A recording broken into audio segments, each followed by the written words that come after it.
Hello there, and welcome to another Commodore 64 game playthrough. And this time we're going to play through the arcade conversion Spyhunter.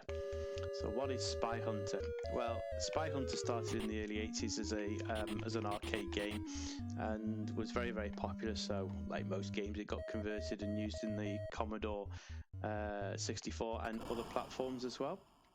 So what's the game all about? Well, basically you either drive a car or drive a boat, and you've got to get the bad guys, and the bad guys are either in cars, boats, or in helicopters. And how do you do that? Well, you can either shoot them, pa-choo, pa-choo, pa-choo.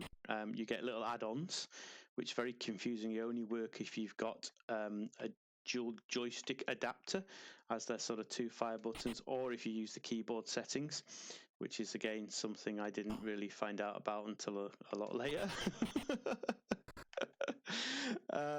Which is cool, really. So that's how the game sort of works, the mechanics of it. I'm just trying to see if I can turn myself into a speedboat.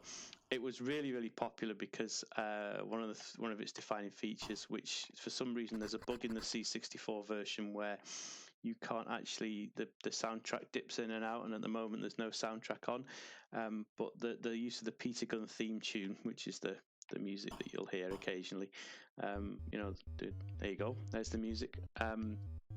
It was really popular and cool. Now, this is a theme tune from a 60s cop show, but it's in modern culture, it's more famous for the fact it was used in the Blues Brothers film 1980. So that's another reason why it's quite popular. So yes, a Spyhunter. So it's one of them games where it gets harder as you go through. There are more enemies. I'm playing it on novice level, just so I can play through and show you how the game works. That dude is trying to slash my tires, so off he goes. No, you don't. It's just one of the games, I say, that it just gets harder and harder and harder. But nothing changes. It's like the arcade version, really, that you just go through either sea or you go through land, and it's not like anything changes in terms of the types of enemies or the landscape or what you have to do. It's just basically drive, shoot, drive, shoot, drive, shoot. So it's one of those games that's fun to play for about 5 or 10 minutes, but once you've transformed into a boat and back to a car a couple of times, it becomes pretty sort of samey. So I think the idea with the counters at the bottom is that one's a countdown time, the other's a score, and then when the countdown time is finished, sorry, oops, I missed the thing again. Oh God, oh, I am terrible at playing these types of games. Once the counter gets down to 0, sometimes you'll get an extra life, but then it'll start chipping off your score. So I've got one car, so if I crash again, and then I get one more go, and then that's me gone. So let's see if I can stay alive until I actually get to the boats. So I'm not sure what this guy's doing. I'm not sure why he's not dropping me off somewhere. The concept is quite cool though, with the power-ups and the upgrades that you get. It's quite a good idea. I quite like the way that he's plonked me right in the middle of a field. Thank you very much for that. Okay, so that guy I can only bump off the road. I can't actually shoot him. And he's disappeared. Right. Oh, rubbish. Absolute rubbish. Let's give that one another go. I can't leave it like that. I really can't leave that. So, I've been doing this video for 4 minutes, and once I go in the speedboat, you've basically seen the game. I think it's one of these games where it's the hype, the sort of the aura that surrounds them is probably more exciting than the actual game itself. Unless you like this type of game. It is quite nicely done the way it is, and it is pretty faithful to the original coin-op as well.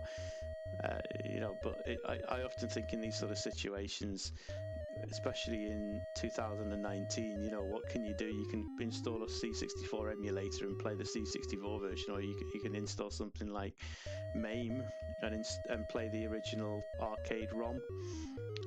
So you could do that, and what would you rather do? And I'm going to do things like 1942, which is exactly the same.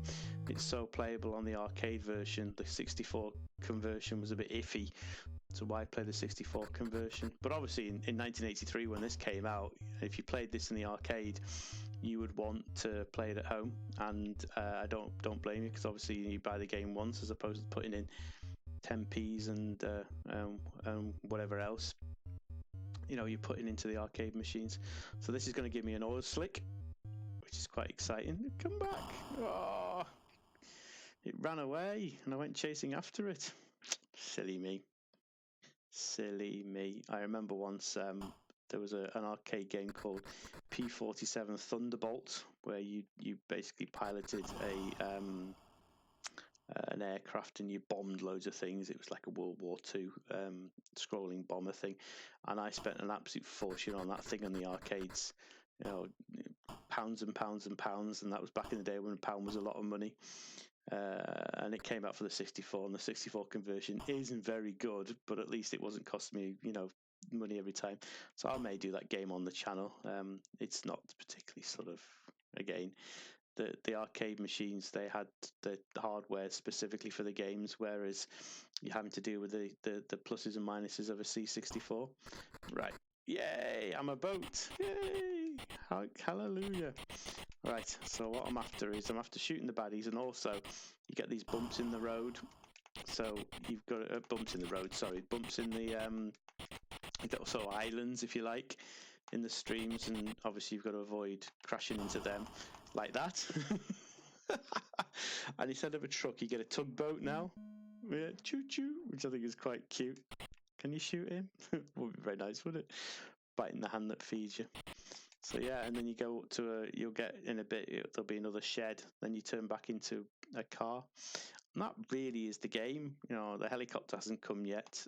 Not that I can shoot the helicopter, because I haven't got 2 joysticks or bothered to work out the keys or configure it. And I'm sure that there's a way of doing it so you can configure it so you can use the sort of dual weaponry. But when you start playing the game, it asks you, do you want keyboard or joystick?